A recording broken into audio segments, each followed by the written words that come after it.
കണ്ണൂരിൽ 1.5 വയസ്സുകാരനായ മകനെ കടലിലെറിഞ്ഞ് കൊലപ്പെടുത്തിയ കേസിൽ കോടതി കുറ്റക്കാരിയെന്ന് കണ്ടെത്തിയ അമ്മ ശരണ്യയുടെ ശിക്ഷാവിധി നാളെ.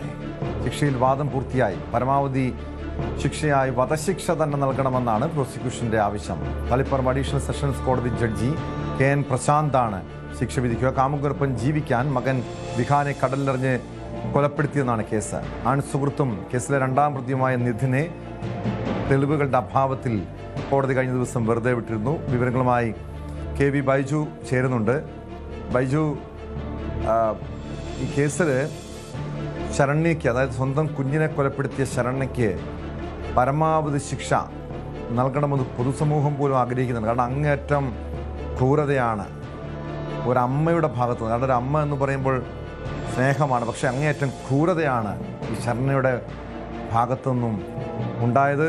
എന്താണ് പ്രോസിക്യൂഷൻ ഇന്ന് ശിക്ഷാവിധിന്മേലുള്ള വാദത്തിൽ ആവശ്യം ഉന്നയിച്ചിരിക്കുന്നത്?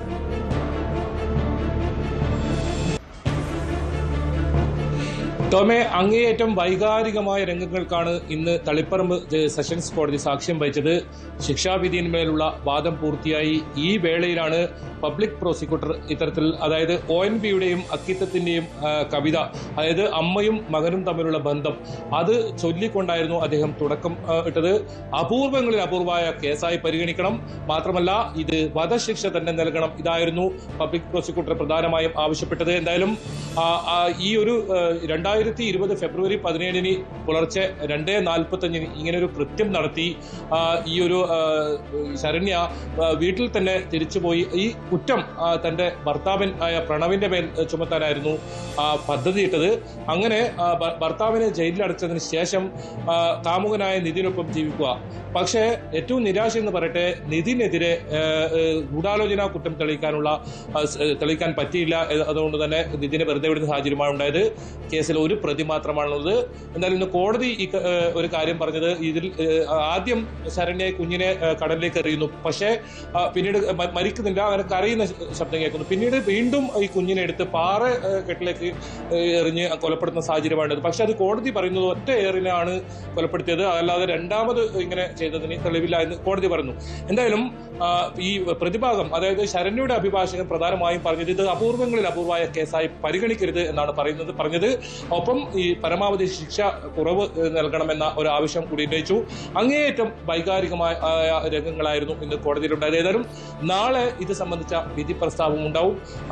ഏതായാലും ഇത് ചർച്ച ആയ, അതായത് മനുഷ്യ മനസാക്ഷ്യത്തിന്റെ ഞെട്ടിച്ച ഒരു സംഭവമാണ്. 5 വർഷത്തിന് ശേഷമാണ് അതിലൊരു വിധി വരുന്നത്.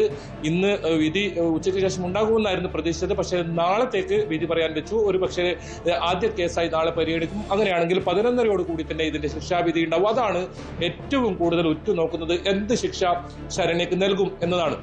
കാരണം ഒരമ്മ തന്റെ 1.5 വയസ്സുള്ള ഒരു മകനോട് ചെയ്ത ക്രൂരത നമ്മൾ നേരത്തെ ഒന്നും കേട്ടിട്ടില്ലാത്ത രീതിയിൽ കൊലപ്പെടുത്തി കാമുകനൊപ്പം ജീവിക്കുക, ഒപ്പം ഭർത്താവിനെ കൂടി ഈ കേസിൽ ഉൾപ്പെടുത്തുക, അങ്ങനെ വലിയ പദ്ധതിയിട്ട് ഒരു കൊലപാതകം, അങ്ങനെ ഒരു കൊലപാതകമാണ്. ആ കേസിലാണ് ശിക്ഷാവിധി വരുന്നത്. ഏതായാലും നാളെ വളരെ പ്രധാനമാണ്. ഏറ്റവും വലിയ ക്രൂരത തുറന്നു കാട്ടുന്നത് ബൈജു, കാരണം സ്വന്തം കുഞ്ഞിനെ, അതും കാമുകനൊപ്പം ജീവിക്കാൻ കടലിലെറിഞ്ഞ് കൊലപ്പെടുത്തുക, അതിൻ്റെ ഉത്തരവാദിത്തം, ആ കൊലക്കുറ്റം ഭർത്താവിൻ്റെ തലയിൽ കെട്ടിവെക്കാനുള്ള നീക്കം നടത്തുക.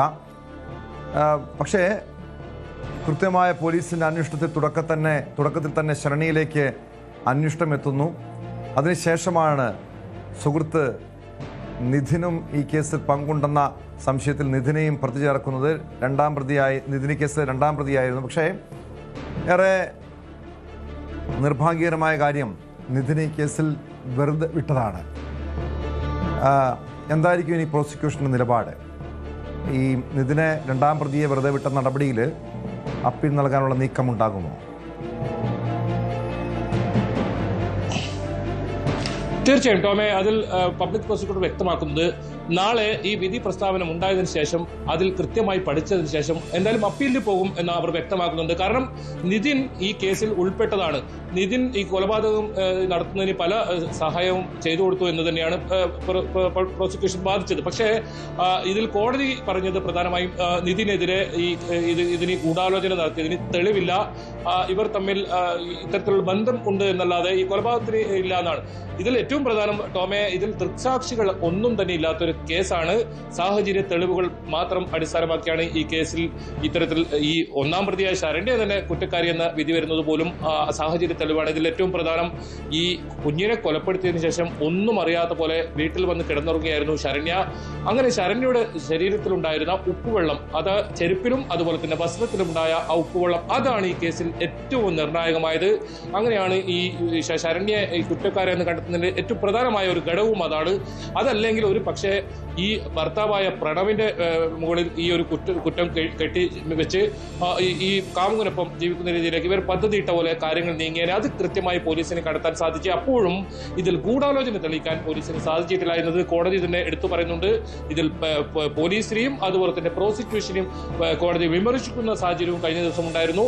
എന്തായാലും ഇതിലെല്ലാം അപ്പുറം ഇനി ശരണ്യക്ക് ഈ വധശിക്ഷ നൽകുമോ, അപൂർവങ്ങളിൽ അപൂർവമായ കേസായി ഇത് കോടതി പരിഗണിക്കുമോ എന്നതാണ് ഇനി അറിയേണ്ടത്. 42ഓളം സാക്ഷികളെ വിസ്തരിച്ചു. പക്ഷേ ദൃക്സാക്ഷിയായി ആരും തന്നെ ഇല്ലാത്തൊരു കേസിൽ സാഹചര്യ തെളിവുകളിലും അതുപോലെ തന്നെ മറ്റ് വസ്തുക്കളുടെ തെളിവുകളിലുമുള്ള ഒരു ശിക്ഷാവിധിയാണ്. അതാണ് ഇതിൽ ഏറ്റവും പ്രധാനമാകുന്നത്. ഏതായാലും നാളെ 11 മണിയോട് ആദ്യ കേസായി തന്നെ ഇത് പരിഗണിച്ച് 11:30 തന്നെ ഇതിന്റെ ശിക്ഷാവിധി ഉണ്ടാവുമെന്നാണ് അറിയാൻ സാധിക്കുന്നത് കേട്ടോ.